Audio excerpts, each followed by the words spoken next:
Well, I'm really pleased to be named Shadow Treasurer in what is a really strong frontbench team, named today by our leader, Anthony Albanese. I wanted to convey my gratitude to him for the opportunity to serve in this key role.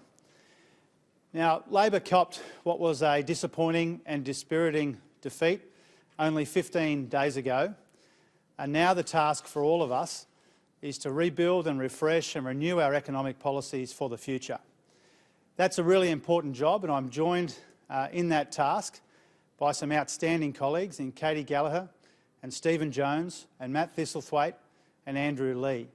And we are up for the task of building Labor's economic policies and credentials, not just for the next election, but for the future under an Albanese Labor government.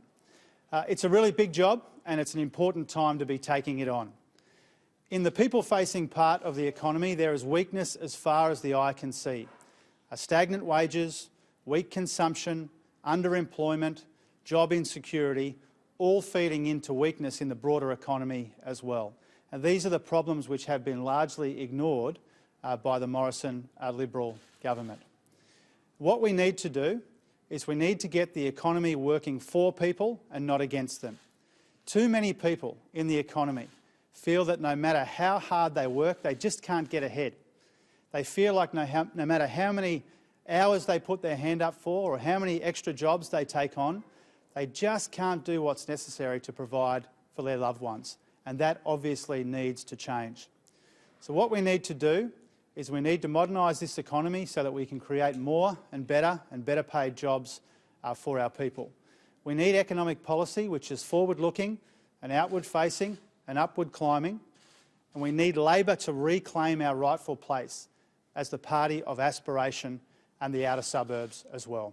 So part of the task will be to paint a positive vision for the economy in the future, an economy where people play a central role, where we can all get ahead together by working together and making sure that people's efforts are fairly rewarded.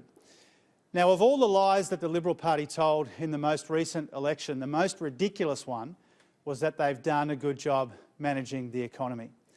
The economy under this mob is defined by stagnant wages and slowing growth and weak consumption and insecure work and all of these sorts of things feeding on each other so that the people-facing part of the economy is in real strife. And while the Liberal Party is so busy arrogantly patting itself on the back for its election victory 15 days ago, people out there in the outer suburbs of this country wonder what planet these guys are from when they try to arrogantly claim that they've done a good job managing the economy.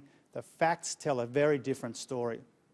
So we are spoiling for a fight on the economy. We will engage vigorously and rigorously, continuously on the economy. We have the team to do that. We are looking forward to engaging in the economic debate in the two ways that I've mentioned, by pointing out where the government has failed the Australian people over 6 years of blaming everyone but themselves, failing to take responsibility for this weakening economy, and we'll also paint a positive vision as well.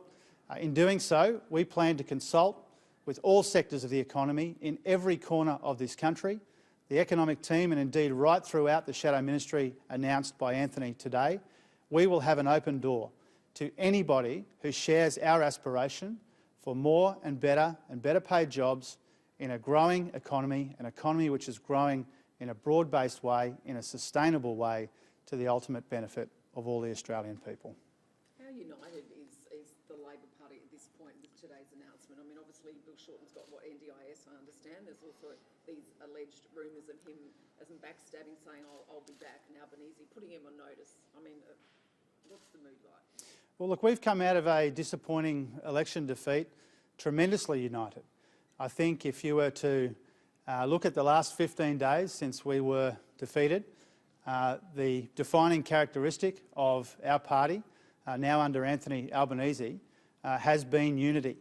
One of the challenges that we have is we've got more talent and more talented people than we can cram into the 30 Shadow Ministry spots.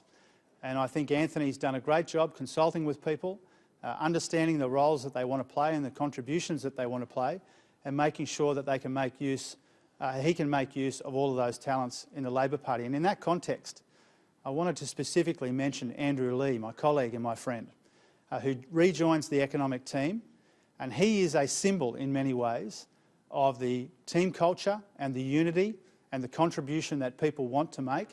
Our aspiration is not for ourselves, it's for the Australian people. The economy is defined by weakness, particularly the people-facing part of the economy, and it's all shoulders to the wheel to make sure that we can turn that around, and part of that is telling us a compelling story about the economy, about the future under us, but also where the current government has fallen woefully short. Was this the position that you wanted, given that your name had been in leadership speculation? Was this something that you were after? You mentioned not personal ambition, but you're obviously happy with this job. I'm absolutely delighted to be the Shadow Treasurer in a really strong team. The events of the last couple of weeks, it is true, I thought about putting my hand up, but I'm really pleased with the decision that I took, which is the decision that all of us have taken, which is to unite strongly behind Anthony Albanese as leader. I think the team is tremendously united behind his leadership. He's had a magnificent start. He's put together what is really an outstanding team. The choices that we all had before us after we lost the election just a couple of weeks ago was we could either mope around or be sore losers or anything like that, or we could just get on with it. And I chose to get on with it. Everybody has. And I think that augurs well, not just for the next 3 years, but for the types of policies and positions that we will put together for the future under an Anthony Albanese Labor government.